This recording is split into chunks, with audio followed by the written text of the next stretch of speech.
आइए बच्चों, मैं स्वागत करती हूँ आपका अपने नए यूट्यूब चैनल जिसका नाम फ्री ट्यूशन क्लासेस पर।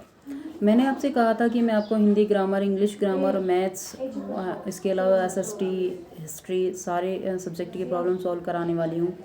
लेकिन पिछला जो कुछ टाइम मिला है उसमें मैंने केवल आप लोगों को इंग्लिश ग्रामर ही 2-3 चैप्टर कराए हैं, 2 चैप्टर ही कराए हैं, तीसरा चैप्टर मैं कल कराने वाली हूँ। उसके अलावा हिंदी में मैंने कुछ भी नहीं कराया है, तो मैं सोच रही हूँ कि आज मैं आपको हिंदी का चैप्टर 1 करा देती हूँ, जिसका पहला टॉपिक है भाषा।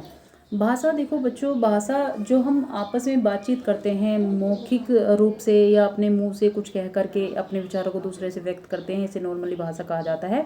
अगर हम लिखित रूप में देखा जाए तो भाषा वह संकेत या ध्वनि हो सकती है। भाषा वह संकेत या ध्वनि हो सकती है जिसके द्वारा मनुष्य अपने विचारों को दूसरों तक मतलब दूसरे पर्सन तक आसानी से पहुंचा देता है, उसे ही भाषा कह सकते हैं या वही हमारी भाषा होती है। संसार में अलग अलग देशों में अलग अलग प्रकार की भाषा बोली जाती है। जैसे हिंदुस्तान में हिंदी बोली जाती है, अंग्रेजी बोली जाती है, उर्दू बोली जाती है, जर्मनी बोली जाती है। तो ये किसी क्षेत्र विशेष की विशेष भाषा भी हो सकती हैं।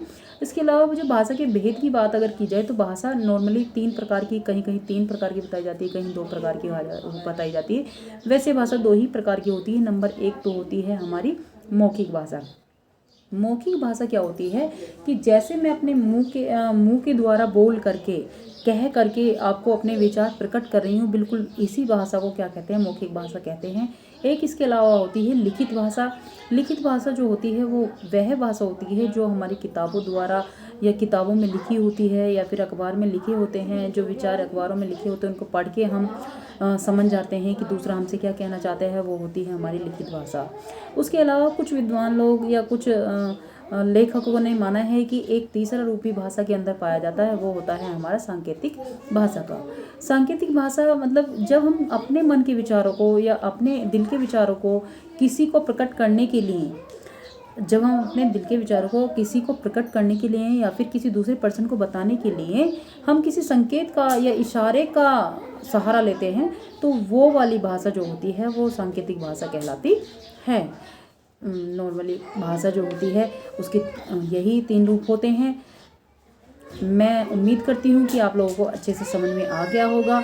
इसके अलावा भाषा में मतलब इस वाले चैप्टर में कुछ भी ऐसा बहुत ज़्यादा इम्पोर्टेंट नहीं था जिसको मुझे नोट डाउन करके आप लोगों को बताना पड़े।